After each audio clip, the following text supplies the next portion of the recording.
시청자 여러분 안녕하십니까. 목요일의 사나이 남은우 멘토가 돌아왔습니다. 자, 대박 플러스는요, 기법 강의뿐만 아니라 계속해서 추천 종목, 그리고 추천 종목에 대한 AS, 마지막으로 여러분들이 가장 궁금해 하시는 종목들에 대한 명쾌한 답변도 현재 진행하고 있으니까요, 여러분들의 많은 참여를 기다리고 있습니다. 많이 참여하셔가지고요, 저하고 소통하는 좋은 시간이 되었으면 좋겠습니다. 자, 먼저 종목 상담 참여 방법부터 말씀해 드리도록 하겠습니다. 전화번호 02-3153-2611번, 전화번호 02-3153-2611번, 무료 문자 참여 가능하신데요. 013-3366-0110, 013-3366-0110으로 무료 문자 이용하셔도 되겠고요. 또한 서울경제TV 홈페이지도 가능합니다. www.sentv.co.kr www.sentv.co.kr 종목 상담 신청 게시판을 통해서도 여러분들의 참여가 가능하니까요. 종목 상담뿐만 아니라 기법에 관련된 여러 가지 궁금사항이 있다면 이 방법을 통해서 여러분들이 접근하시면 성심성의껏 답변해 드리도록 하겠습니다. 자, 오늘 시장 어떻게 마감이 되었는지 살짝 점검을 해보도록 하겠습니다. 자, 우선 오늘 시장 코스피는요, 10.04포인트 하락하면서 1967포인트로 마감이 되었고요. 반면 코스닥은 0.86포인트 상승하면서 495포인트로 마감이 되었습니다. 여러분 기억하시는가요? 제가 우리나라 지수 지금 10월달 이후에 2050포인트 올라갈 때도 이거 가짜다. 결국 다 반납해야 된다. 얼마까지 반납한다 그랬습니까? 1차로 1980, 2차로 1950까지는 분명히 한번 좀 확인하고 테스트하는 과정이 필요할 수밖에 없다. 이는 숫자적으로 제가 점쟁이처럼 찍어낸 부분이 아니고요. 현재의 글로벌 경기 어닝 서프라이 지수가 굉장히 떨어져 있는 상황이기 때문에, 그리고 미국 증시도 조정의 타이밍이 거의 임박했다는 내용을 제가 벌써 말씀해 드렸기 때문에 이 지수에 대한 테스트가 필요하다 이렇게 말씀해 드렸는데 어때요? 결국 오늘 장중에 1950포인트대가 나왔죠? 자, 결국 나오는 것입니다. 그래서 제가 어떤 이야기 합니까? 우리가 차트를 보고 몇 포인트 간다 이런 이야기는 분명히 한계가 있다. 그렇다면 무엇을 보고 하자? 지표를 보고 하자. 글로벌 경기 지표라든지 한국의 경기 선행 지표, 그리고 기업의 이익, 이러한 지표들이 궁극적으로 어느 지수가 있는지 정확한지, 그리고 종목 같은 경우는 어느 가격이 이 기업의 적정 주가인지를 알아낼 수 있거든요. 그래서 너무 차트, 일반적인 기술적 차트만 뭐 볼린저 밴드가 어떻고 일목균형표가 어떻고 이것만 가지고는요, 절대 주식 투자 될 수가 없습니다. 주식이라는 것은 원래 뭐로 이루어진 거예요? 기업의 실적과 배당으로 이루어져 있는 건데 이런 걸 무시하고 가는 투자 결코 성공할 수 없습니다. 여튼요, 지수는 오늘 장중에 굉장히 장 초반에 좀 충격이 나왔다가 결국 오늘 종가상에 마감이 된 부분 보면 상당히 좀 재밌게 끝이 났어요. 일단 외국인들이요, 오늘 지금 프로그램에서 5,200억 정도의 순매도가 이제 장막판에 이제 프로그램에서 흘러나왔음에도 불구하고 시장이 별로 충격을 받지 않았습니다. 그렇죠? 오늘 시장이 별로 충격을 받지 않았다. 이는요, 이미 전일과 전전일에 우리나라 시장이 어느 정도 조정을 먼저 받았기 때문에 오늘 충격은 없다. 이번 주 월요일 날 제가 시작 전에 넘버원에게 듣는다 해서 설명해 드린 거 혹시 기억하십니까?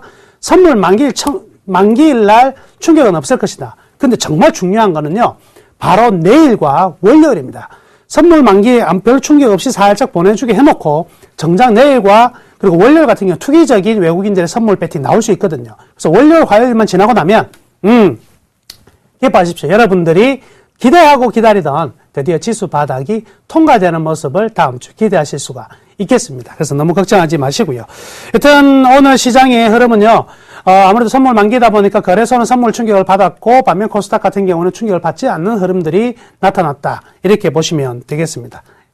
고생 많으셨고요. 이럴 땐 너무 움츠려 들지 마시고요. 그래, 남은 멘토 말 들어보니까 화요일까지만 월요일까지만 잘 견디면 이제 살아날 길이 보이네. 이렇게 생각하시고요. 기분 좋게 방송을 계속 시청하시면 되겠습니다. 자, 오늘 장 정리는요, 이 정도로 간단히 마치고요. 이제 지난 종목 공략줄에 대한 AS 진행하도록 하겠습니다. 자, 오늘 그 수익률, 제가 추천했던 종목들 수익률 보면은요, 이마트가 한 7.5% 정도 수익률이 나왔고요. 지금 한섬도 5.8%로 이 소비재군들의 활약이 좀 돋보이고 있습니다. KTNG 방어주 개념으로 강보합선 유지가 되고 있는 모습이었고요. 자, 오늘 현대로템이 지금 손절가 제가 제시했던, 가격이 순간적인 터치가 나오면서 현대로템이 손절이 처리가 됐는데요.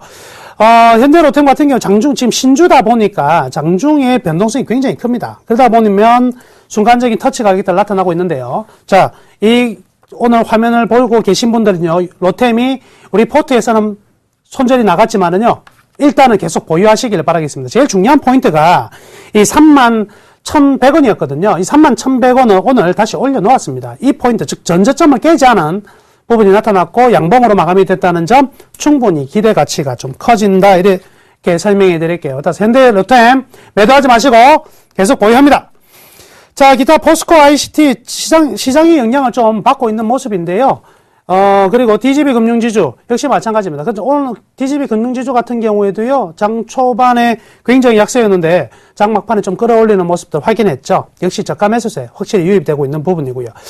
대림산업은 이 건설주가 전반적으로 좀 최근에 좀 지수 하락 압박에서 벗어나지 못하고 있는 부분이네요. 지수 충격 정도로 생각하시면 될 것 같습니다. 따라서 지수가 안정화되는 흐름 속에서 충분히 반등과 그리고 이 시장의 리더 역할을 할 수 있으니까요. 걱정하지 마시고 계속 보유하시기를 바라겠습니다. 자, 이제 본격적으로 워렌 버핏 2.0 강의 시작하도록 하겠습니다.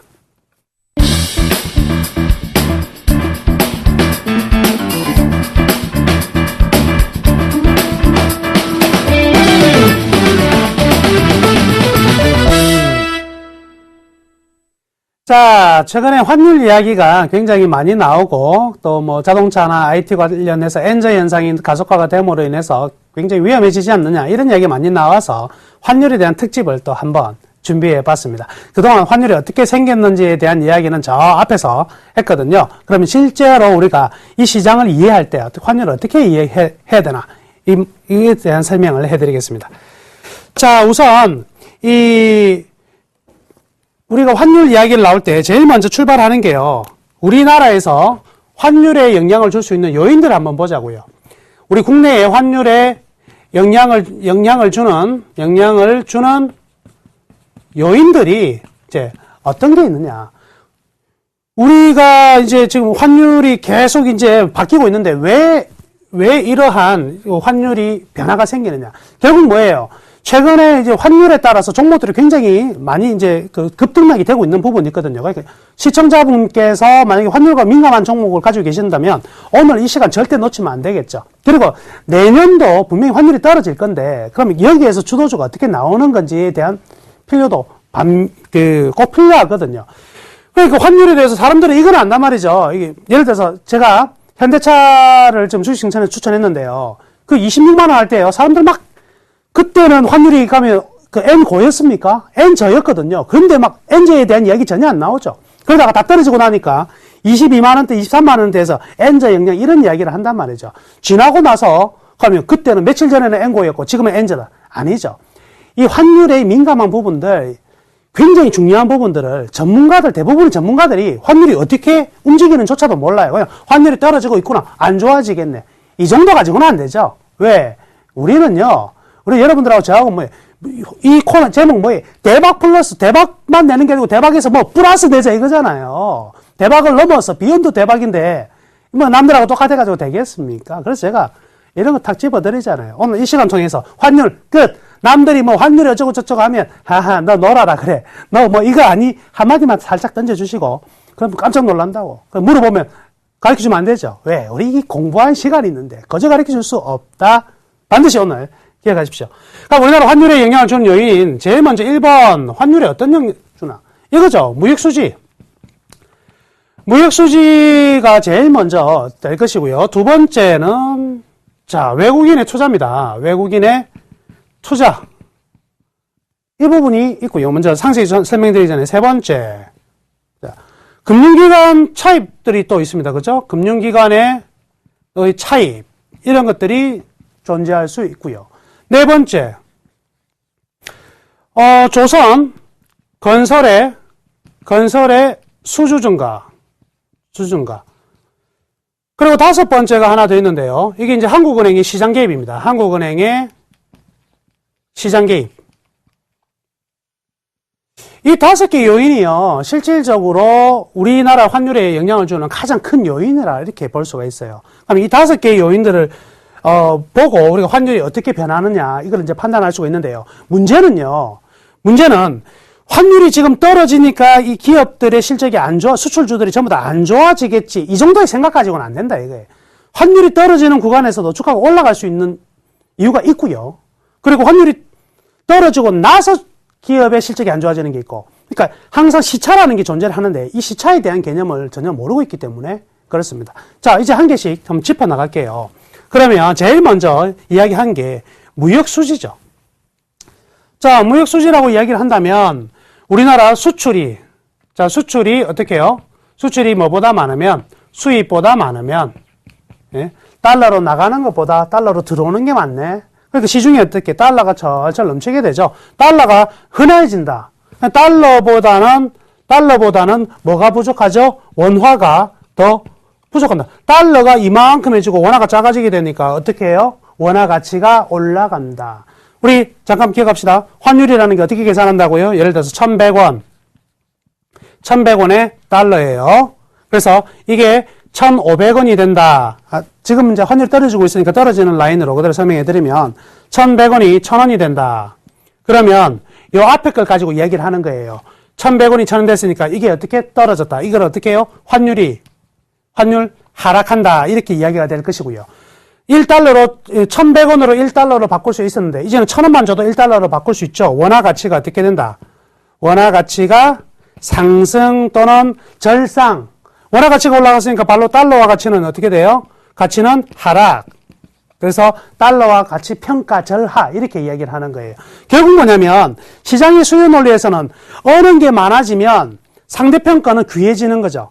우리나라에 달러가 굉장히 많아지면 원화가 귀해지는 거고, 달러가 굉장히 없어진다면 달러가 굉장히 귀해지는 거죠. 그러니까 지금 수출이 너무 잘 돼가지고 시중에 달러가 완전히 철철 넘친다. 예, 철철 넘친다. 그러면 달러 가치는 하락할 수밖에 없겠죠. 우리 IMF 때 보세요. IMF는 무슨 위기라 그러죠?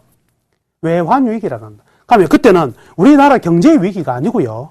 재정의 위기도 아니고 통화의 위기도 아니고 딱 하나, 외환, 달러만 없었을 뿐이야. 그것 때문에 다 나가 떨어지거든. 그러고 나니까 어떻게 해요? 최근에 외환을 그 이후로 엄청나게 보유를 많이 했단 말이죠. 외환 보유를 많이 하니까 어떻게 해요? 전체적으로 달러가 흔해지기 시작하더라. 그리고 수출도 잘 되고. 참 그때 그죠? 달러 제 친구도요. 그때 우리 이제 입시 취업을 할 때요. 외국계 회사 간 애들은요. 저희보다 연봉을 두세 배씩 받았어요. 왜냐면 달러가 막 2,000몇백 원씩 올라가니까. 우리 뭐 연봉 한 2천만 원씩 받을 때 걔는 달러로 받고 환산하니까요. 4천, 5천만 원 막 이래 되는 거예요. 나중에 달러 떨어질 때 막 울고 그랬어요. 아이고 나는 이제 뭐 먹고 사나. 우리가 얼마나 힘들었습니까? 우리 금 팔아가지고 달러 떨어뜨리지만 얘네 나쁜 놈. 여튼요.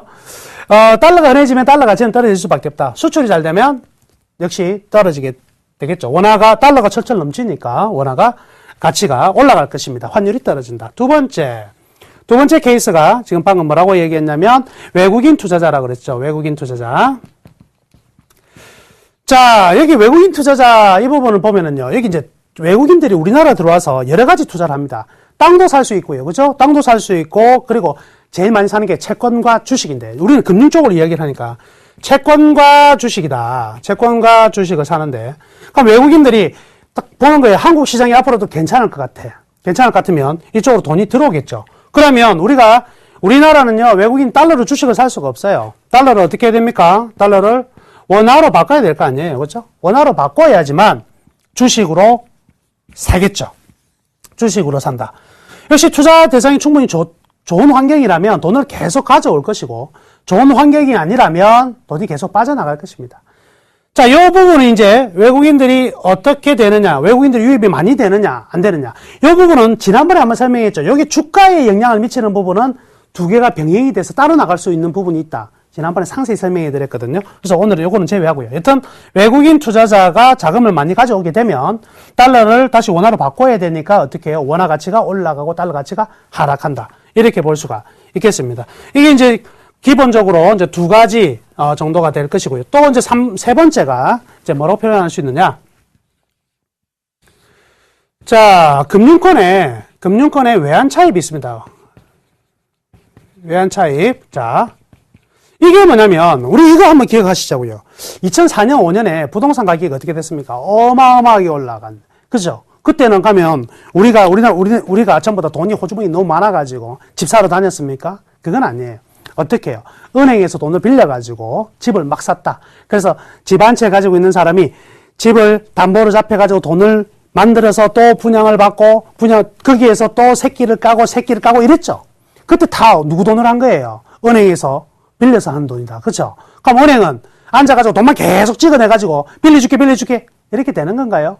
아니에요. 물론 이게 이제 MBS라는 부동산 담보부 채권이라는 증권이라는 이런 그 툴을 만들어가지고 파는 경우도 있는데 그 정도 가지고는 부족하죠. 은행이 어딘가에 돈을 빌려와야 돼. 어디서 빌려왔느냐? 바로 외국계에서 자금을 가져오게 됩니다. 그래서 외화를 차입하는 금리가 싸니까 일단 선진국 자금은 그러다 보니까 외국 달러가 굉장히 많이 유입되죠. 그러다 보면 어떻게 달러 또 시중이 흔해지니까 달러 가치가 떨어지는 부분이 있었다.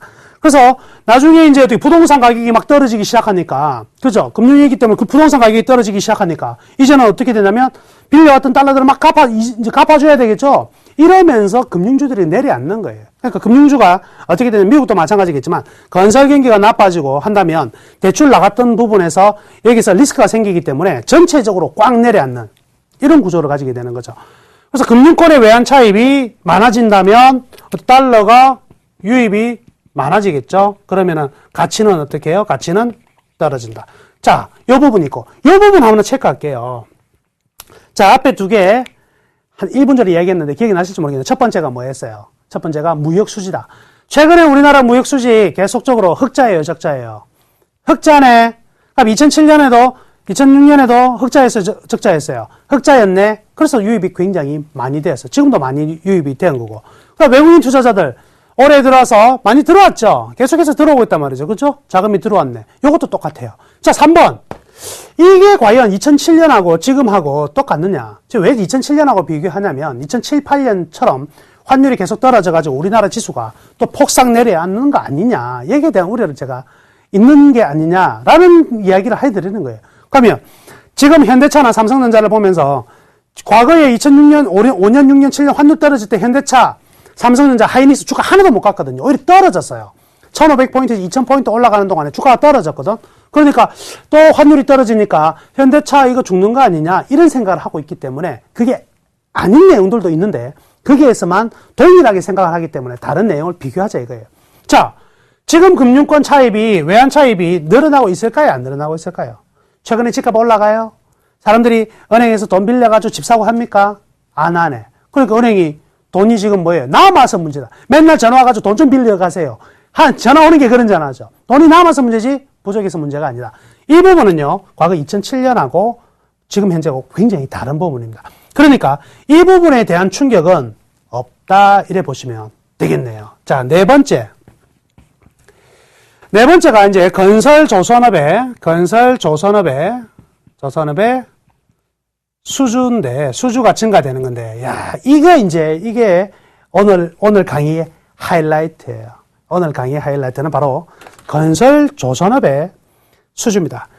자, 설명하겠습니다. 만약에 1억 달러짜리 선박을 하나 수주를 받았다. 수주라는 게 뭐예요? 그냥 오다를 끊고 이제부터 스타트를 하는 거죠. 그런데 이때 이제 오늘자로 수주를 받으니까 1달러에 예를 들어서 1,000원이다. 1,000원이에요. 근데 1억 달러를 오늘 당장 줍니까?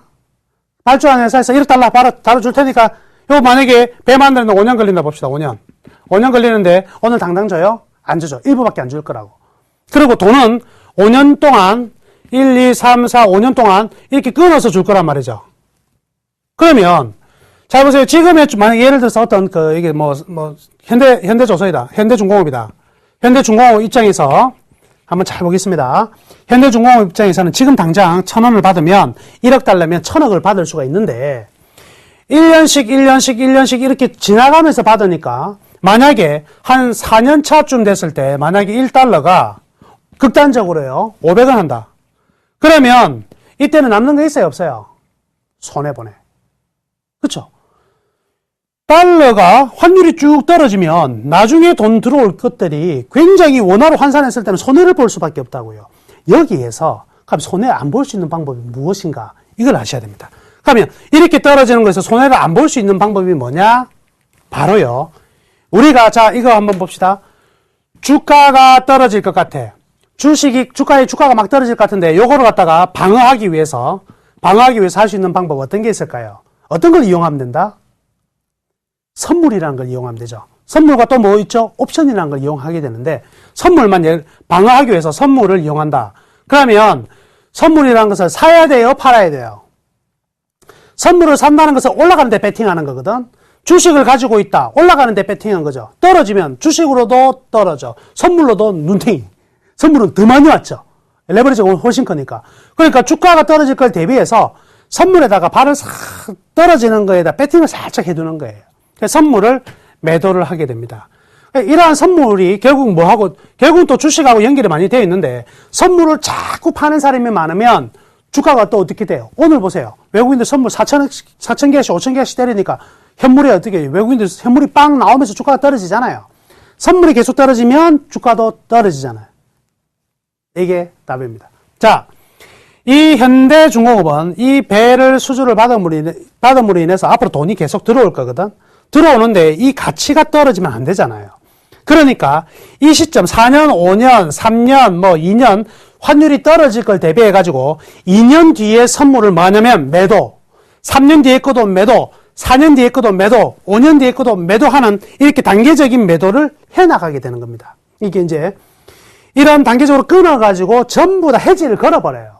그래서 올라가도 상관없어. 올라가도 나는 필요 없고 딱 그냥 오늘 날짜로 1달러에 1,000원이니까 나는 1년 뒤에도 1,100원 먹고 싶은 생각도 없고 다만 난 900원 벌기는 싫어. 더 이상 안 벌어도 돼. 1,000원이면 충분하다고 생각해서 배팅을 해놓기 때문에 무엇을 하느냐? 바로 선물 쪽에서 선물은 선물인데 어떤 거?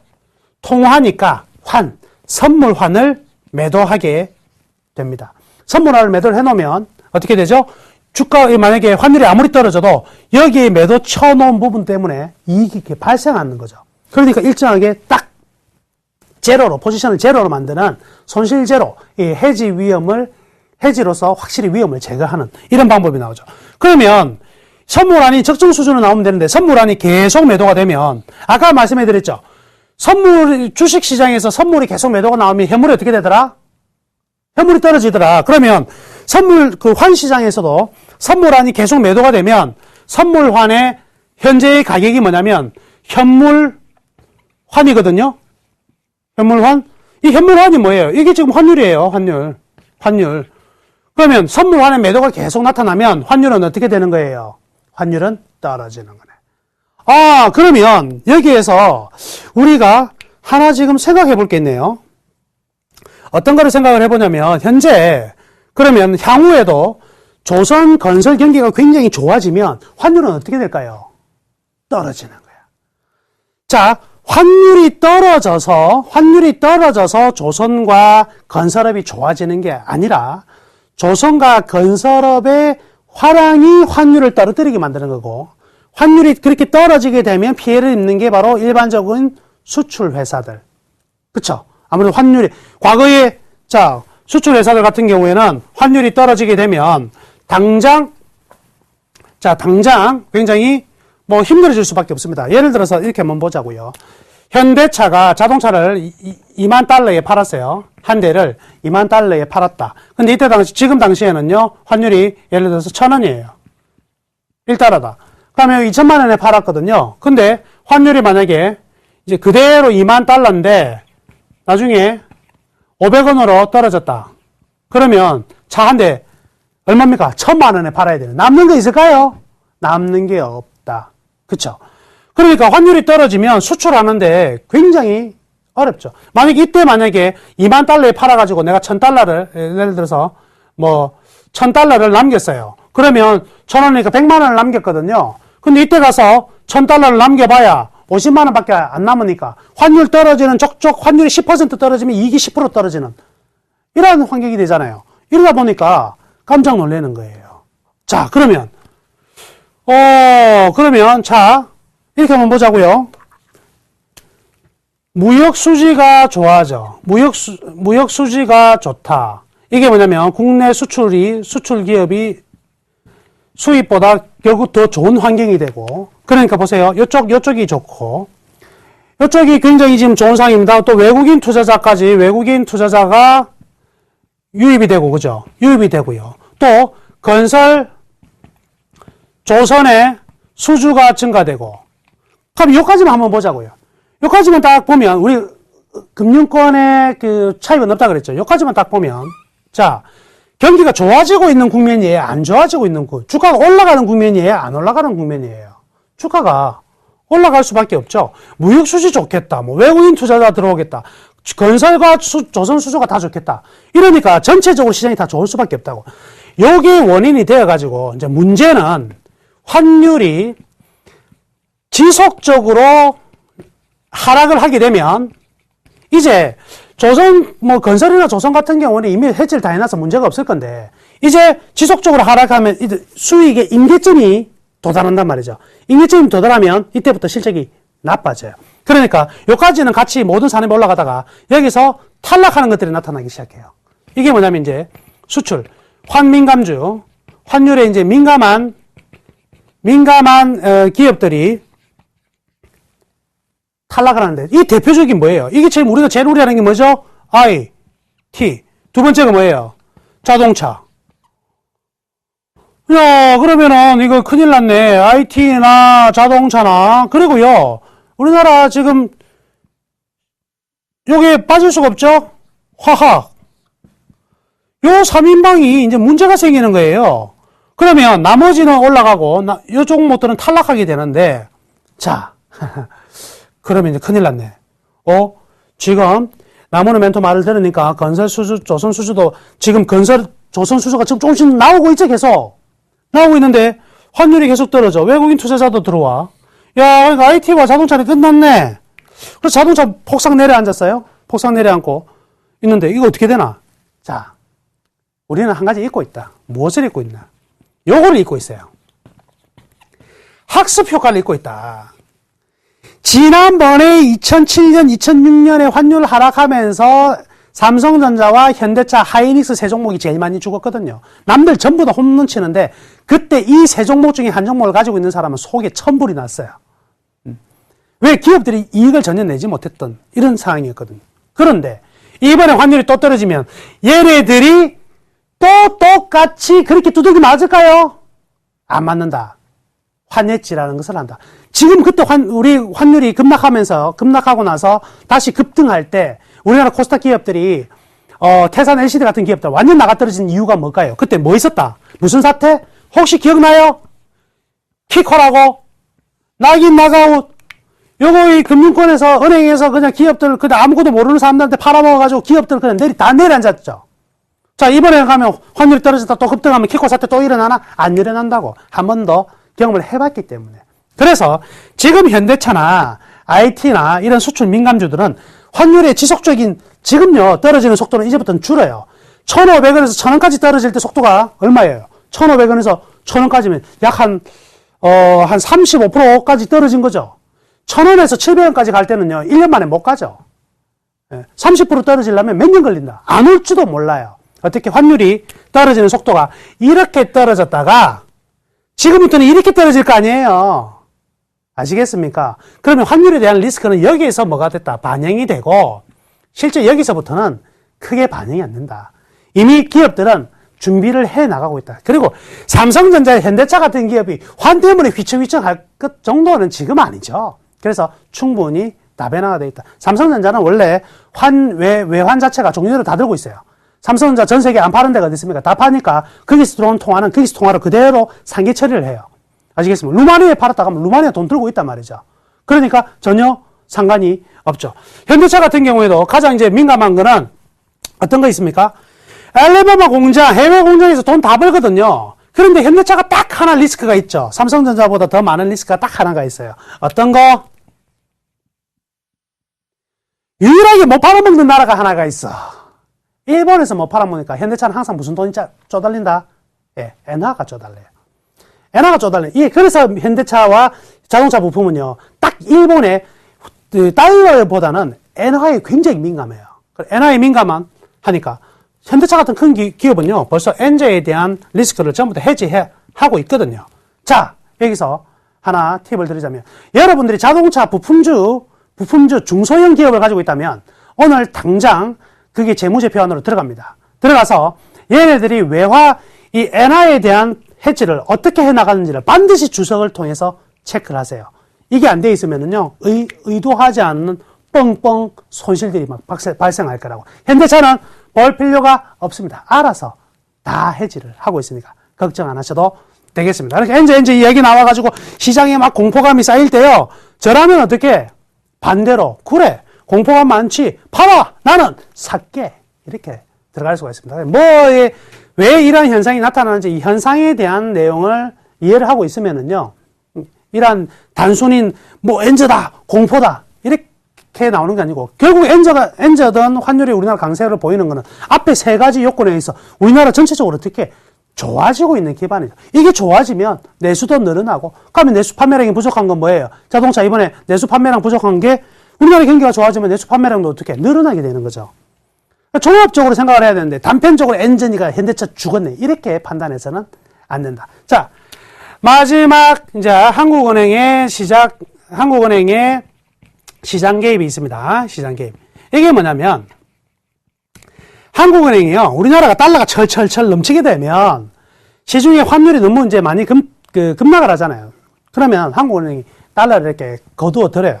달러를 쭉 이렇게 그대로 딱 보듬고 있다가 나중에 달러가 부족할 때 이렇게 풀어내는 겁니다. 근데 이 풀어내는 방법이요, 풀어내고 걷어들이는 방법이 원래는 채권이라든가 금융기관을 이용해서 이렇게 해야 되는데 극단적으로요, 어떻게 하냐면 시장에다가 바로 우리 외환시장에다가 달러를 확 풀어버려요. 순간적으로. 그러면 달러가 이제 환율이 너무 올라갔을 때는 달러를 확 풀어버려가 떨어뜨리고요. 그래서 심리적인 조절 장치를 해요. 원래 이렇게 하면은요, 안 되거든. 그래서 맨날 중국 보고 뭐라 합니까? 미국이. 너가 환율 조작국이다. 정부가 맨날 환율을 중국 같은 경우는 완전히 딱 붙여버리잖아요. 예전에 1달러당 8점 위안을 딱 붙여가지고 그 길로만 계속 얘들이 고정 환율을 갖다 했단 말이죠. 환율로 가지고 저 나라는 항상 흑자나게끔 만들어놨단 말이죠. 그래서 너네들 환율 조작국이다. 근데 사실 우리나라도 환율 조작 좀 한다고 좀 해. 근데 이거는 뭐예요? 시장에 건전한 적정한 수준을 만들어주기 위해서 하는 부분이니까 이거는 욕 들을 만한 내용은 아니고요. 그래서 환율이 지금 시장에서 바로바로 즉각적으로 개입을 안 하고 있더라도 일정한 충격이 올 때마다 일정하게 속도 조절을 해 나갈 것이기 때문에 지금의 환율에 대해서 너무 우려하진 않으셔도 되겠습니다. 자, 머릿속으로 정리해 보자고요.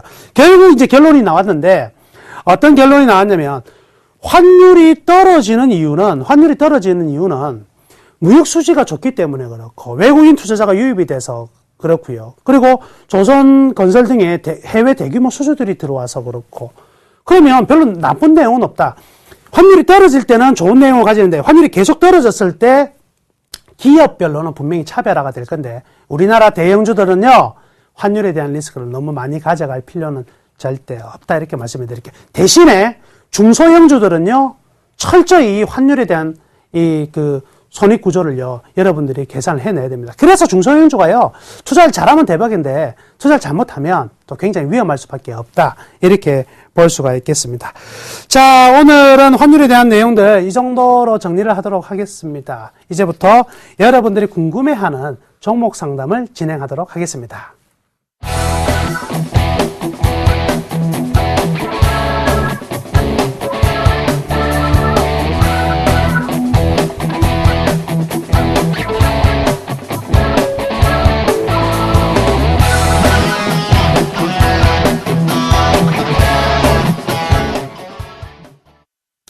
자, 첫 번째 궁금한 종목을 풀어드리도록 하겠습니다. 첫 번째 종목은요, 문자로 주셨네요. 3276번님께서 웹젠 매수가 근처까지 다시 올까요? 해서 매수가가 지금 얼마가 되어 있냐면 11,450원.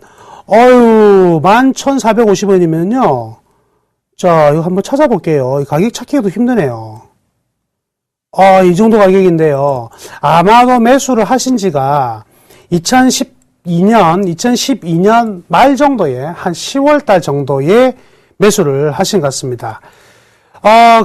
이제, 웹젠 같은 경우에는 전반적으로 지금 실적이요, 계속 좀 떨어지고 있는 부분이 있죠. 그래서 실적이 개선되기 위해서는 상당한 어떤 시간이 필요한 상황이고요. 또 하나가 어떠냐면, 지금 코스닥 시장 자체가 결코 좋은 시장이 아닙니다. 그죠? 심리적으로 굉장히 위축되어 있는 시장이다 보니까 웹젠 혼자 가볍게 나타날 수가 없는 부분인데요. 여기서 이 그림을 한번 보시면은요. 지금 2011년, 12년 보시면은 전체적으로 이 파란색과 빨간색을 비교해서 보시면 파란색에 비해서 빨간색이 항상 좀 더 안 좋은 상태로 가 있다. 총자본 회전율, 자기자본 증가율이 전부 다 떨어져 있는 부분이거든요. 그러니까 기업의 현재의 상태가 원활한 상태는 아니다. 이렇게 볼 수가 있겠습니다. 물론 현재의 주당 순이익 같은 것도 보시면 아직까지는 2013년으로 들어오면서 좀 많이 극적으로 개선이 됐긴 하지만 이 극적 개선이 계속 이루어질 수 있느냐에 대해서는 조금 판단을 해야 될 것으로 이렇게 보여지는데요. 그렇지만 문제는 항상 이 기업이 좋은 실적을 내지 못했다 하더라도 주가가 어느 자리에 와 있느냐는 굉장히 중요합니다. 기업 실적이 좀 안 좋을 수 있어요. 항상 좋을 수만 있는 건 아니잖아요. 근데 안 좋을 수도 있는데 거기에 비해서 주가가 너무 떨어져 있다면 이것도 잘못된 거죠. 그렇죠. 그래서 제가 이 웹젠 같은 경우에는요, 지금 아주 빠른 번개와 같은 속도로 이 지금 시청자분께서는 지금 따지고 보면 이게 반토막이 났거든요. 얼마나 고생이십니까? 그래서 제가 특별히 심혈을 기울여 가지고요, 제가 저희 적정 주가 노하우를 넣어 가지고 이 종목을 한번 계산을 해봅니다. 자, 이렇게 계산을 하니까 이렇게 나오네요. 현재의 3개월, 현재까지 나와 있는 모든 데이터, 재무제표를 통해서 이제 확인해 보니까요, 이런 식이 나옵니다. 웹젠이라는 것에 목표가가 한 8,600원, 8,681원 정도가 나오고요. 공략 가능 가격이 6,998원 정도 나오고요.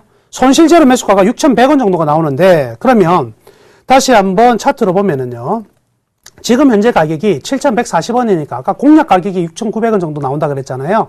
그러면 현재 타이밍이 충분히 공략 대상이 될 수도 있는 가격이다, 이렇게 볼 수가 있겠네요. 그런데 여기서 하나, 목표가가 8,681원이 나왔잖아요. 8,681원이라는 게 어떤 의미를 가지는지 제가 설명해 드릴게요.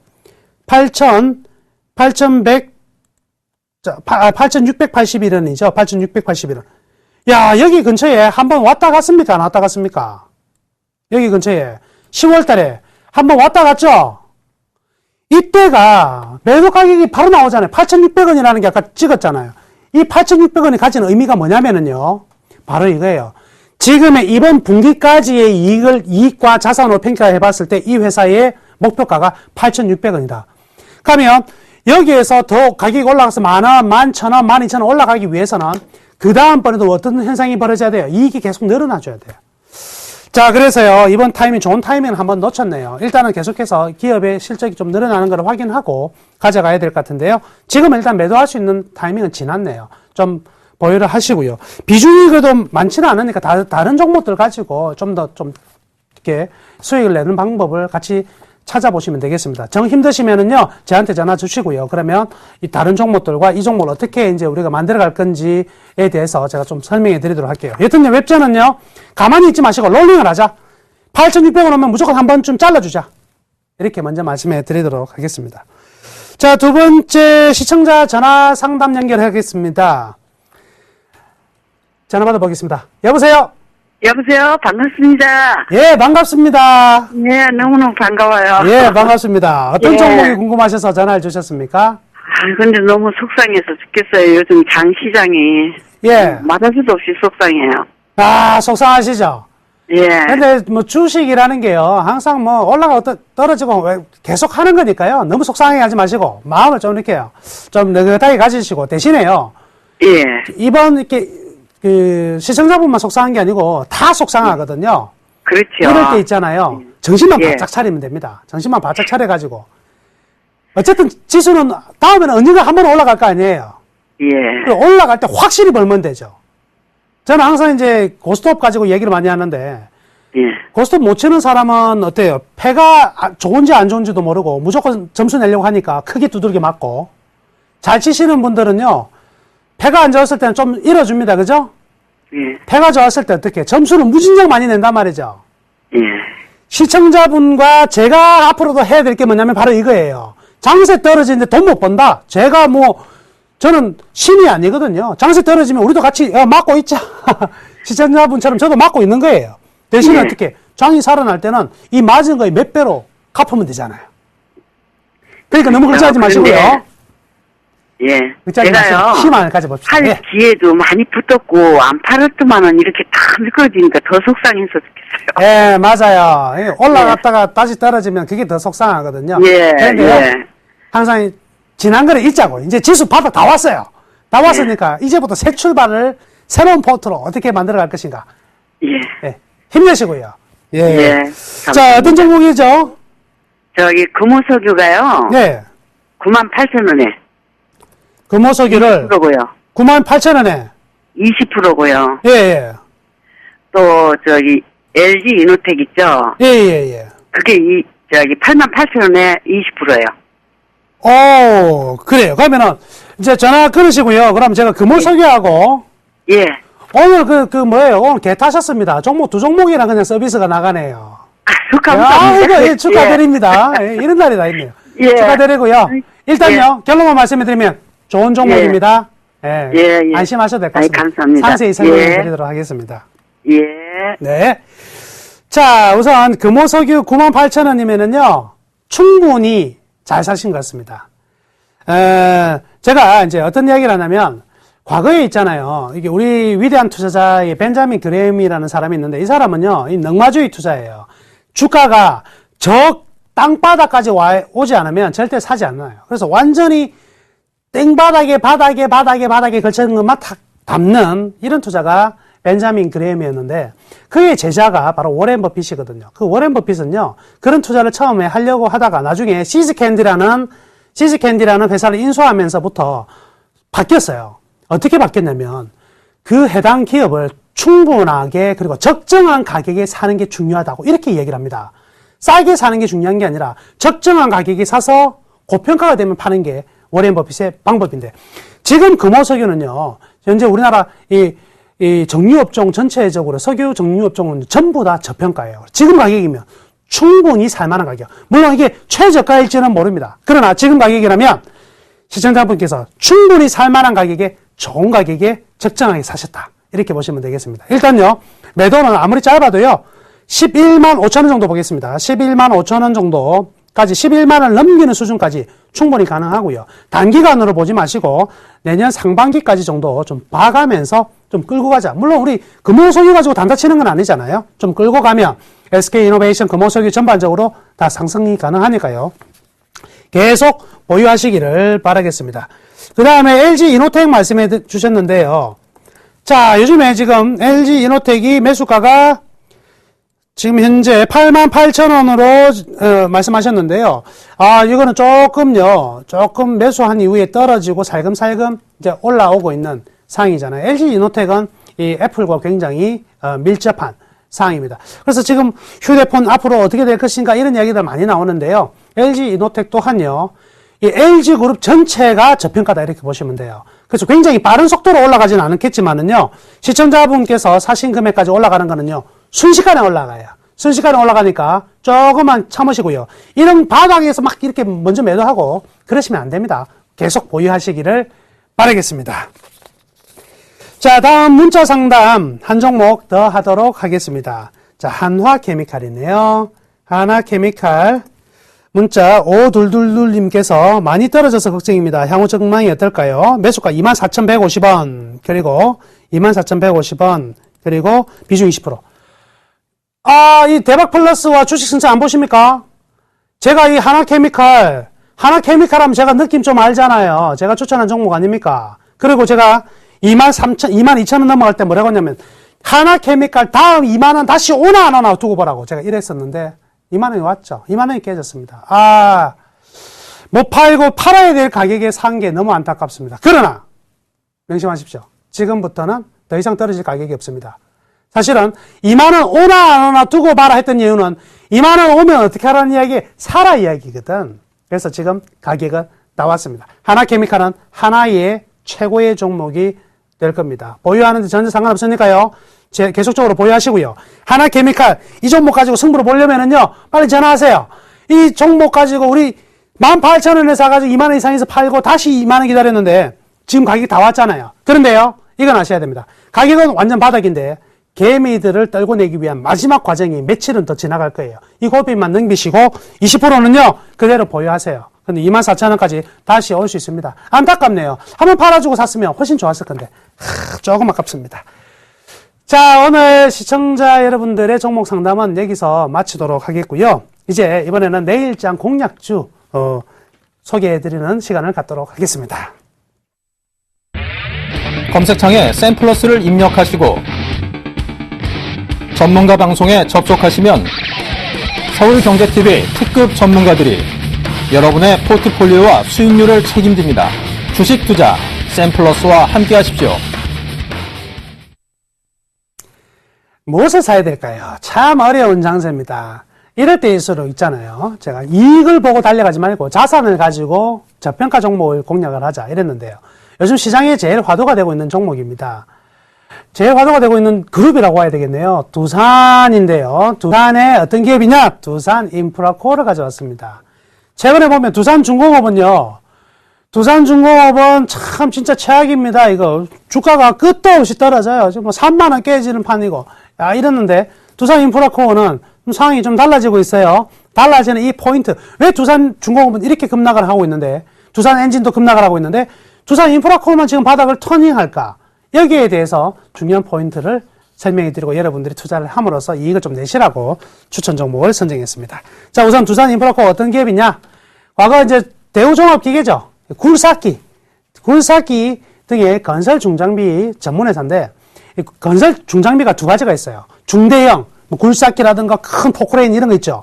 이런 게 있고 소형 또 건설 장비들이 있어요. 그럼 대형은 어떤 게 건물을 짓는다든가 도로를 닦을 때 필요하고요. 소형은 뭐 도로 수리, 집 수리 이런 거 할 때 쓰는 거거든요. 그래서 두산은 이렇게 중대형 굉장히 좋았는데 소형이 없었어요. 두산 인프라코어는 소형이 없었는데 이 소형을요 2007년에 소형 세계 넘버원이 뭐냐면 미국의 밥캣이라는 회사인데 그 회사를 인수를 하게 되죠. 자, 그래 밥캣이라는 걸 인수를 했는데 문제는 51억 달러에 사다 보니까 5조 몇천억이 샀는데 그때 당시에 2007년에 두산이 돈이 많았는데 돈이 없었거든요. 그래가지고 돈 없으니까 빌려야 되네. 빌릴 때 이자를 너무 많이 줬어요.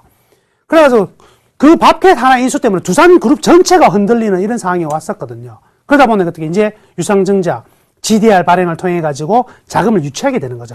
여기에서 두산인프라코어가 이번에 GDR, 글로벌 DR의 발행에 성공을 합니다. 그래서 4천억 이상의 금액이 들어와요. 이 부분이 어떻게 되죠? 이제 유동성을 보강하는 아주 좋은 흐름이 되다. 이렇게 볼 수가 있겠고요. 중국의 점유율이 굉장히 떨어졌는데 중국의 도시화가 본격적으로 진행이 되고 있고 미국 경기가 살아나고 있기 때문에 밥캣, 이 미운 오리 새끼가 이제 난다.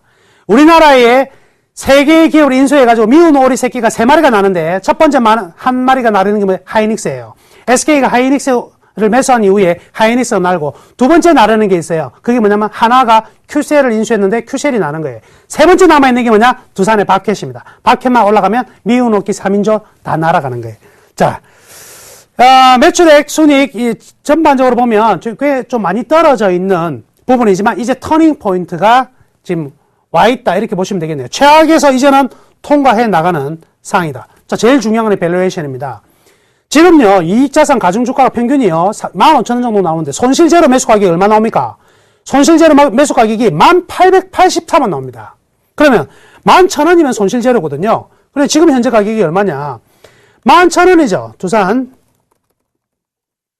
11,750원입니다. 그러면 지금부터 1,000원도 되지 않는 가격이 손실 제로 매수가니까 1,000원만 더 주고 사는 가격이네요.